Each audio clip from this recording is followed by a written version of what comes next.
All right, if I could have everyone's attention, thank you so much. Well, it's not to disappoint, because that's not what we do here.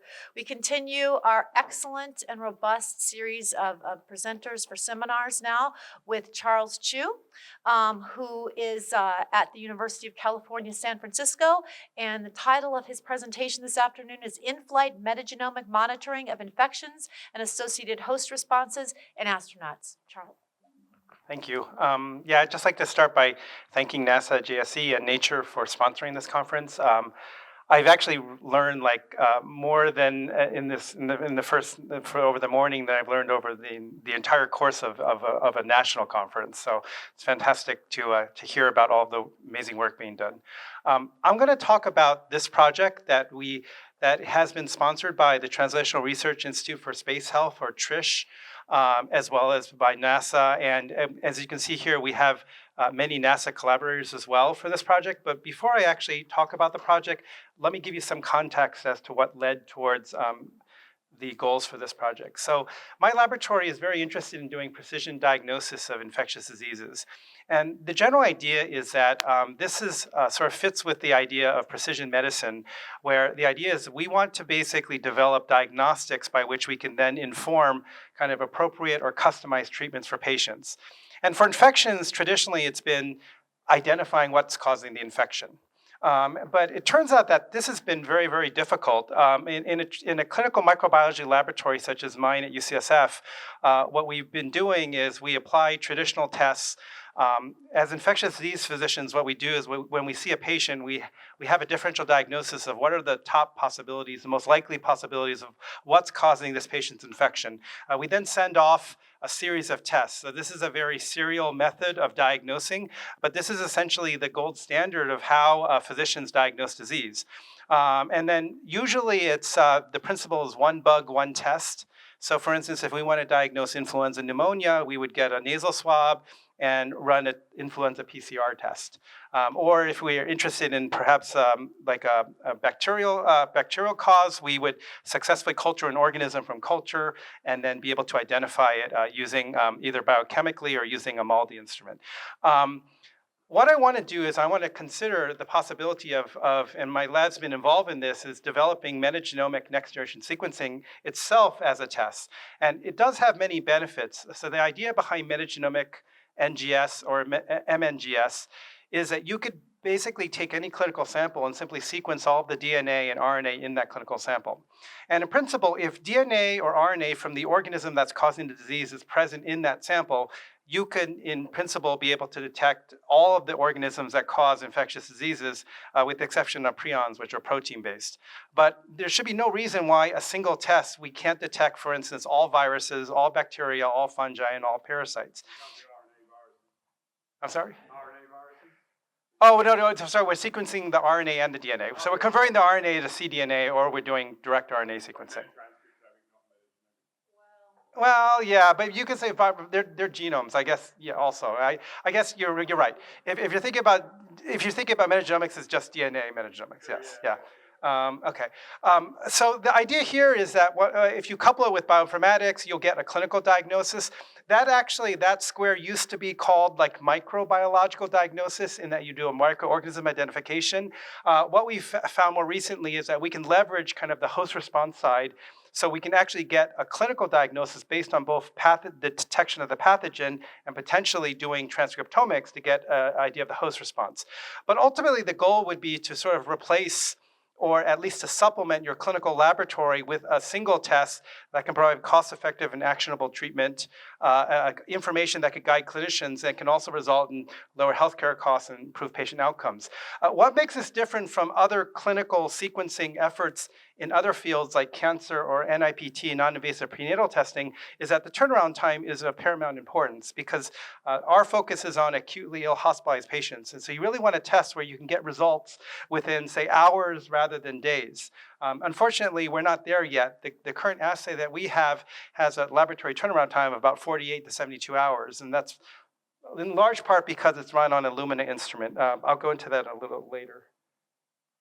But this gives you an idea of kind of the challenges that we face as infectious disease clinicians. This is only a partial list of the differential diagnosis of sepsis.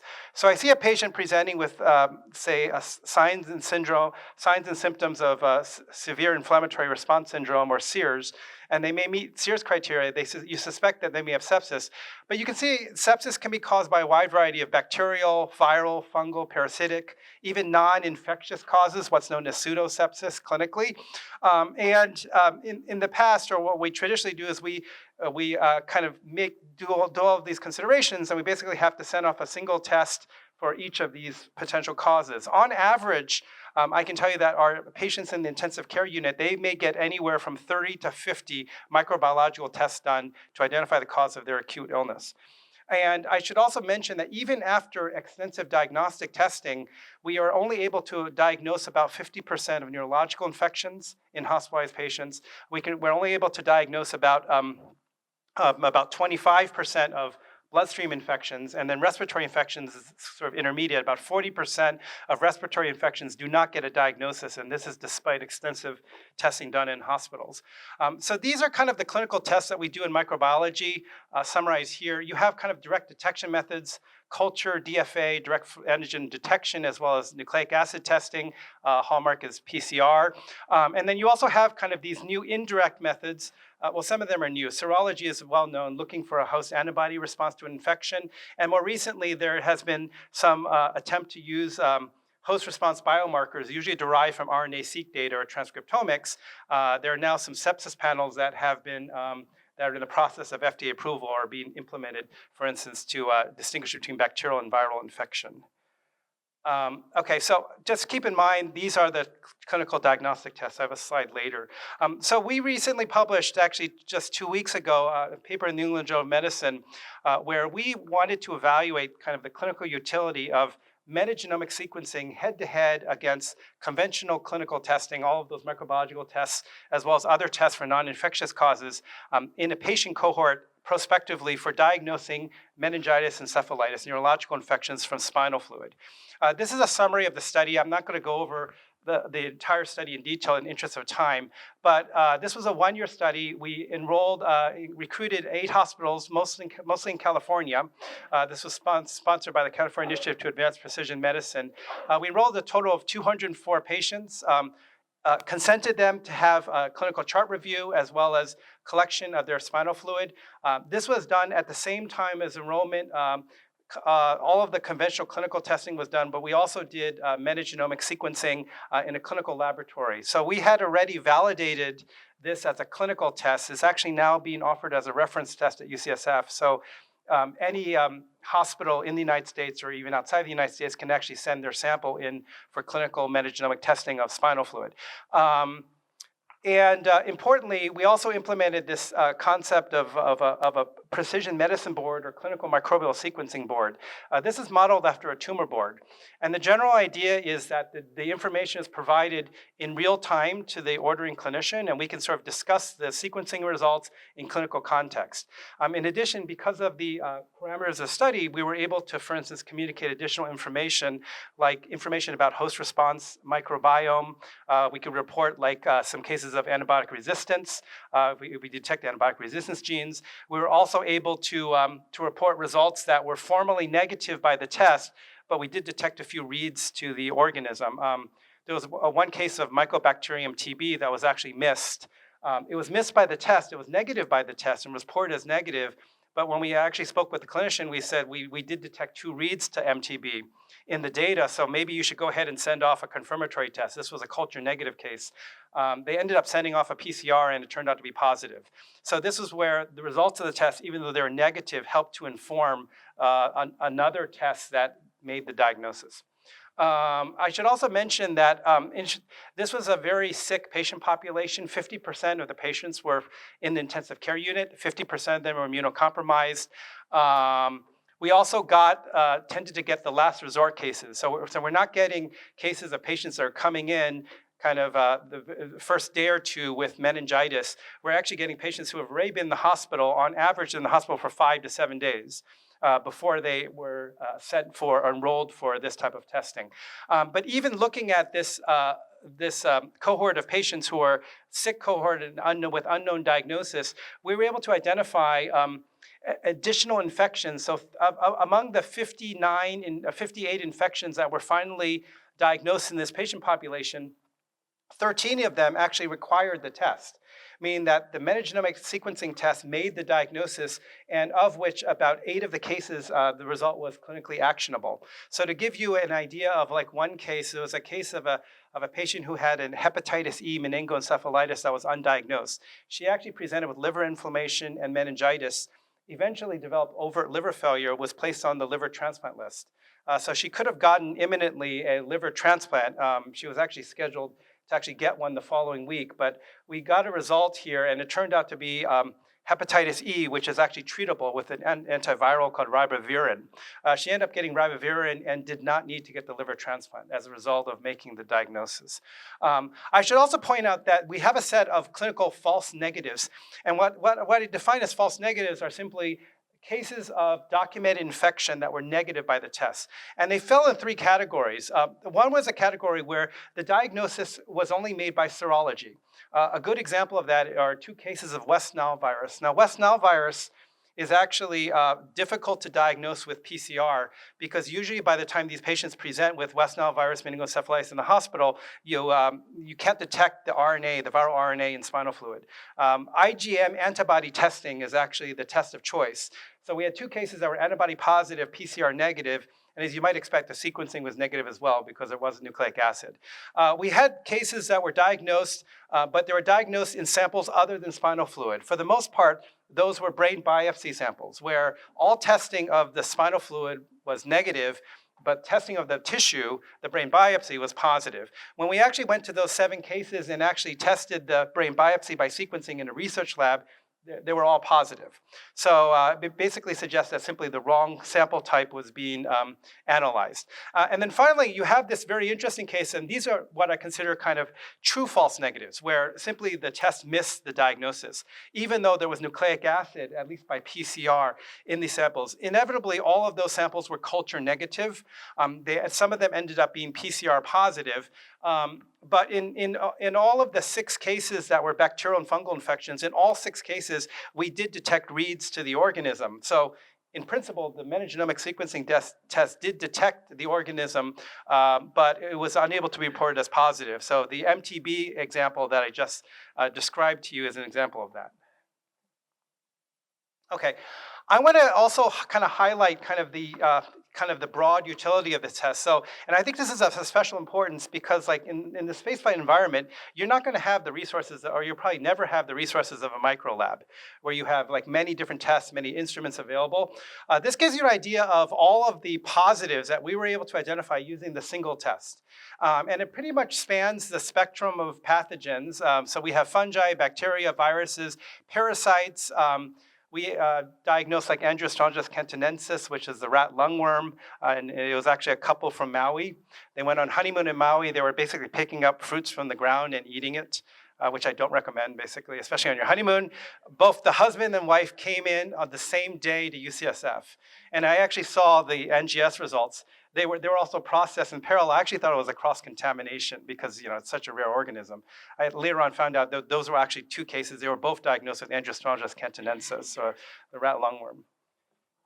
Okay, let's go. Let me move into like some other really quick technologies because I think this will bring us back to kind of how I see this being applied for spaceflight. We've basically been very interested in developing kind of portable solutions, and I know that Nick Lohman has talked about this as well, but the general idea is to implement sort of like a suitcase in a lab in a suitcase concept where you basically have portable instrumentation along with portable sequencing solutions. To do that, we developed this pipeline called SERPI-RT, another acronym. SERPI stands for Sequence-Based Ultra-Rapid Pathogen Identification. I had actually reported it as a tool for pathogen discovery. We've since modified it as a tool for essentially diagnosis. But the general idea is that you can run SERPI-RT on a laptop, And on average, it can analyze Nanopore data in real time and analyze about 1 million reads in like less than 10 minutes where you can get an answer. And I'll give you an example of how we've used it for an actual infection, unknown infection. But this is the general idea. We basically are now using kind of a minute device to do real-time base calling. It's attached to the MinION. And then there's this, basically you can kind of see the readout on the laptop or on the iPhone in this case. In addition to that, we're very interested in sort of translating, again, our test into something which is more portable. So this is basically a paper which is currently under review, where we've actually run this universal metagenomic assay from all body fluids. And by that, I mean we've basically took like all of the body fluids that are commonly collected in the hospital. And we collected this over the course of 3 months. So pleural fluid, peritoneal fluid, urine, stool, joint fluid, abscess fluid, spinal fluid, blood. We had some respiratory secretions, tracheal aspirates, and BAL fluid. But in general, what we did was these were all, some of them were unknown at the time, some were known positives, but we directly compared running metagenomic sequencing using both a portable Nanopore platform and Illumina platform. You can see here that the normalized reads per million, or the yield, is roughly the same. They're indistinguishable. This is basically the data with regards to in comparison using culture and 16S PCR as your gold standard. You can see here that the agreement is very good between Illumina and Nanopore, both on the training and the validation set. So we're getting pretty good performance both with respect to sensitivity and specificity. This is, and if you want to know more, I'd be happy to talk about it. This is kind of work done by Wei Gu, a pathologist at UCSF, and my postdoc, Wayne Deng, in my laboratory. But this gives you an example of kind of the diagnostic dilemmas that we face, and this was actually a case from the study. This is a 3-year-old boy with necrotizing pneumonia. So you can see here that normally what this should look black, basically a normal lung. You can see that there's consolidation on the right side, extensive consolidation here. All of the cultures were negative. They did 16S of the PCR fluid, and we found Streptococcus mitis, which is basically a it was in the strep viridans group, so alpha hemolytic strep. Patient got better. So is that the case? What do you think? Is there anything unusual about this or not? A necrotizing pneumonia. Any issues? Come on, Aaron. Microbiologist in the lab. Let's go. Well, it is a little unusual, right? I mean, Streptococcus mitis can cause a fulminant necrotizing pneumonia clinically, but it's not that common. You don't actually think of it as a common organism. Now, if you had told me this was Staph aureus or Pseudomonas, I mean, that's more believable, but I mean, it's certainly possible. And the problem was that the patient was treated empirically with like everything, vancomycin and meropenem. I mean, essentially what the clinicians thought, they actually thought this was a contaminant. So they interpreted, they said that you actually did not make the diagnosis. And so these were analyzed retrospectively. So they actually kept the patient on broad spectrum antibiotics. Vancomycin and meropenem is essentially probably as broad as you can get for bacteria. So they didn't actually treat this seriously. I mean, if you treat this seriously, you probably would just want to treat with a penicillin probably. After getting susceptibilities, but they didn't do so. So this wasn't clear cut. And in fact, it was a good reason why it wasn't clear cut, because when we looked at it later, this actually happened to be Klebsiella pneumoniae. Okay, so this was 16. So why was it positive by 16S? Well, probably because 16S has the issue that it uses conserved primers against bacteria. You very easily can pick up skin contaminants or contaminants in the assay itself.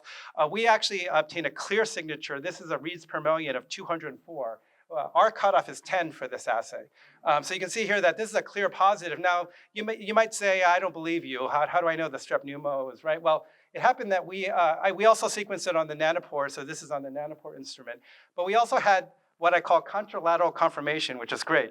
I mean, the patient actually had a paracentesis that was done on one side, but had his paracentesis done on the other side of the lung. So we actually had data basically from both the left pleural fluid and the right pleural fluid. And it turned out that in both cases in both samples you found Klebsiella pneumoniae. Okay, and what I show here are chronoplots showing that we were able to identify this in 6 hours for Nanopore sequencing, 23 hours for Illumina. We also did like digital droplet PCR to kind of put the nail in the coffin, where we basically did digital droplet PCR of both the extract and the original samples, able to show that there was only Klebsiella pneumoniae and no streptococcal reads in that sample. Okay, but here's.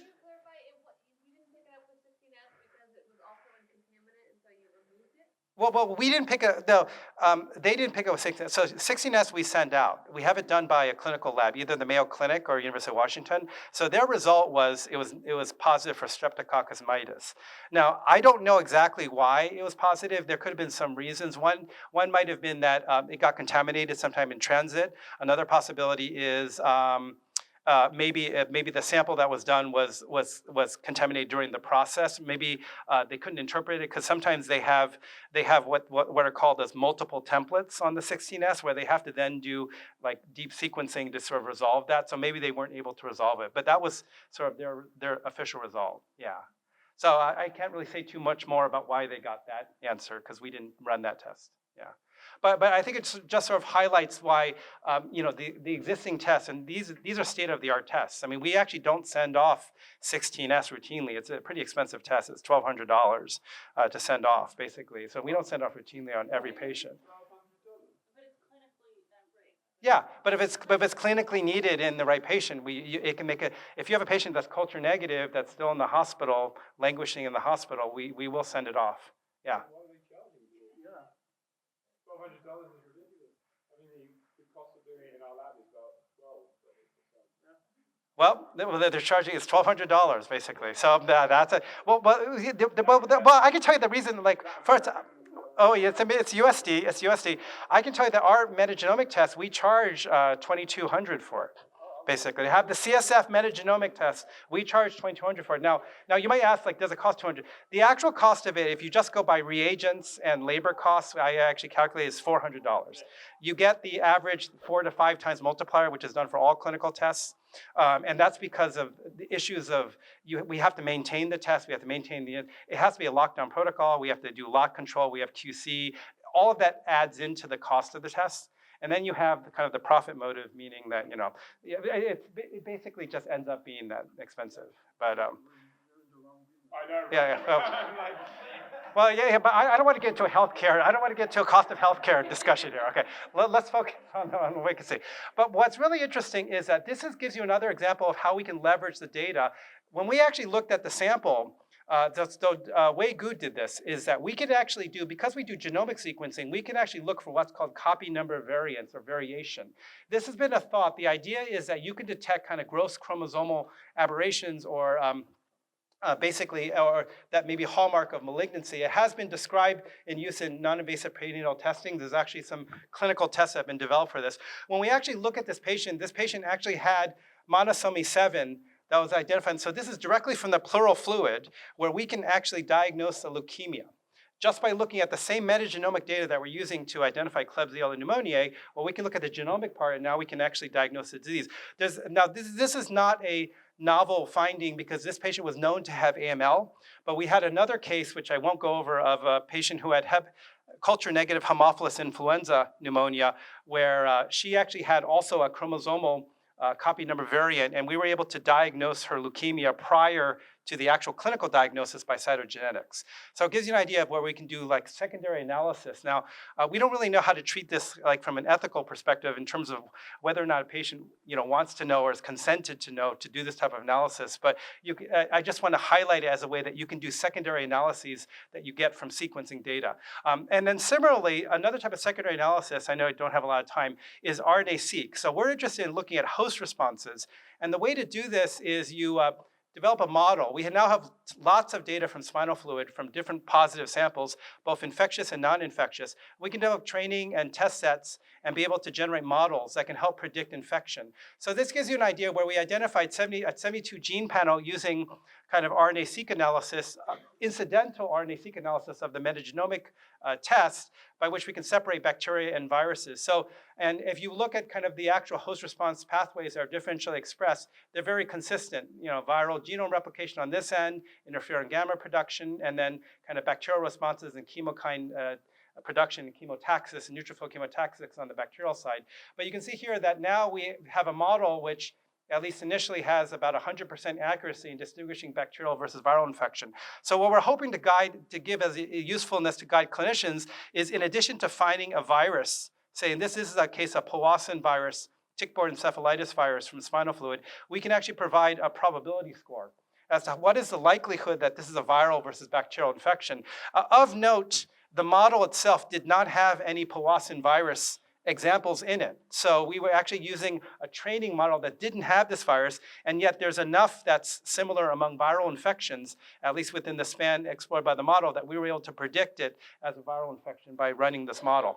So eventually, this is going to be, actually not eventually, I think by next month, we're actually going to be able to provide kind of host response information in parallel without doing any additional wet lab work.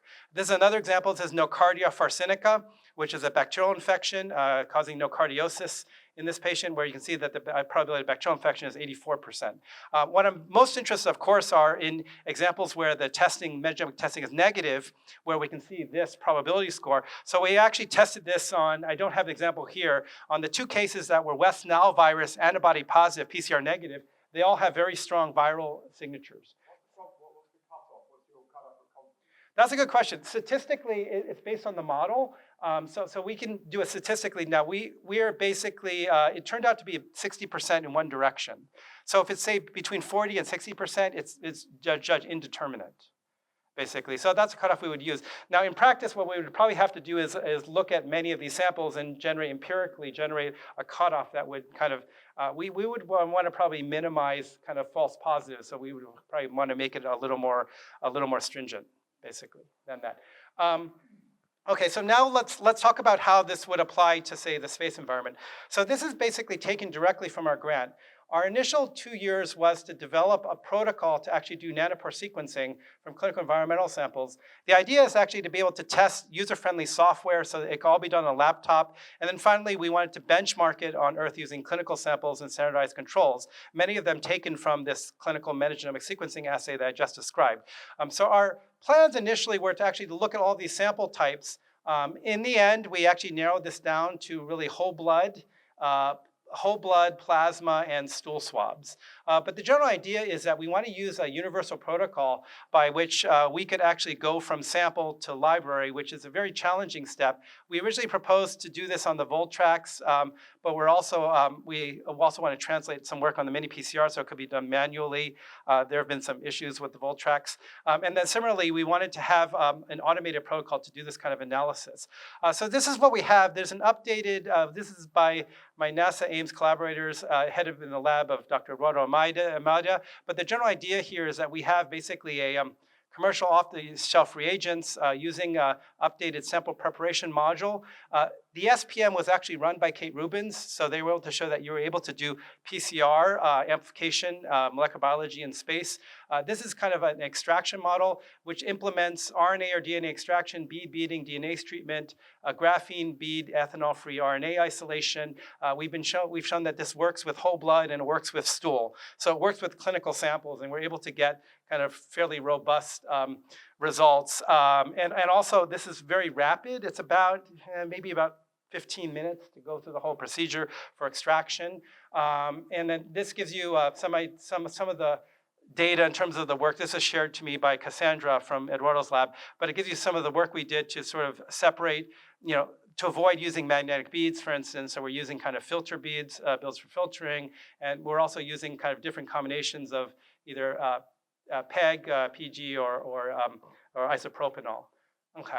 In addition to that, we've also worked on a way to do a single tube RNA-Seq compatible with nanopore sequencing procedure. So this is based on this kit here, but it's a 2-step procedure, single tube procedure, which can go from RNA directly to high-quality cDNA for transcriptomics. And the idea here is that we add these like specialized globin blocking peptide primer constructs. We recently had a run where we were able to generate about 10 million reads, so it's enough for pretty robust RNA-Seq. And in addition to that, we also developed this thing called a Docker container. So the idea behind this is that this is basically an encompassed image of a software system. So you can deploy this onto a server, onto a laptop, onto the cloud if you wanted to, but it does the type of analysis that I'll show shortly. So we think we've generated most of what we want to have in kind of a generalized protocol to actually do metagenomic analysis, including RNA-Seq from clinical samples. So the goal is actually to go from extraction, library prep, nanopore library prep, and then sequencing, as well as automated laptop analysis. And importantly, everything has to be done locally. So we want an astronaut to be able to draw his or her blood, for instance, and run through the entire procedure in flight and to actually get results in flight as well without having, of course, we'll have to do some analyses ourselves, more extensive analyses afterwards. But our idea is to actually run through a few test runs, hopefully in the next year or two. And then to give you an idea of like how this could be used. So this is where we actually took Nanopore RNA-Seq data and recall that I generated this machine learning model. Interesting enough, the machine learning model was generated from spinal fluid. I basically just took whole blood samples from patients with sepsis and controls. And you can see here that, I mean, the results are, yeah, I guess they're okay, but what's really promising is that it's pretty clear that we can start seeing signatures of sepsis, even though we're using a different protocol, a different instrument. We can still see kind of data that would help us distinguish, say, septic patients with bacterial sepsis against other patients. And I want to end with basically some work that we're doing in Africa. So this is where my group went to Mali, and we actually did some sequencing on site. We are going to sequence a sample we received from Dr. Dow at the UCRC hospital. The sample has already been extracted, the RNA library has been prepared, and we are now about to load the sample onto the MinION. Now, this is definitely not a field setting, as you can see, but it is in Mali, and this is actually their molecular lab, which is sponsored by an NIH kind of research consortium. So this is a NIAID research consortium. We have individually barcoded the samples and mixed them together to be sequenced. So this is an unknown sample. We didn't know what the diagnosis was at the time that we actually looked at the sample. But I just want to show you how rapidly. So after it took about 3 hours to prepare the samples. This is basically you can see kind of the timing marker. So basically within 10 minutes, we're able to get a diagnosis. And now it's a patient who had a dog bite, so you can probably guess what it is. Yeah. Let's look at the hits file and see if anything has been detected. 7 rabies reads. There are 7 rabies. Okay, notably, they do not have any capacity to test for rabies at all, basically. They don't have any cell culture assays, they don't have PCR. This is basically a potential of them being able to diagnose this disease. Now, they strongly suspected rabies. There were actually 3 patients who had rabies. This was actually with the survivor. He had survived rabies. So, but we're able to identify it, yeah. Okay, so basically, if you recall, this is my last slide. Sorry about that. So basically, you can recall that I had this direct. In the future, I think we can hopefully replace the micro lab with one test. I wanted to have sequencing replace the micro lab if we can. Now, that probably won't happen, but at least we're trying to develop ways that we can leverage sequencing, do both direct and indirect detection. I'm not going to talk at all about pan-serological profiling, but that's a way that we could simultaneously look for all antibodies at once. Again, using sequencing. And then I want to thank the members of my lab, especially the highlighted in red, who did all of the work, as well as funding from Trish and NASA, the NIH, and the California Initiative to Advance Precision Medicine. Thank you.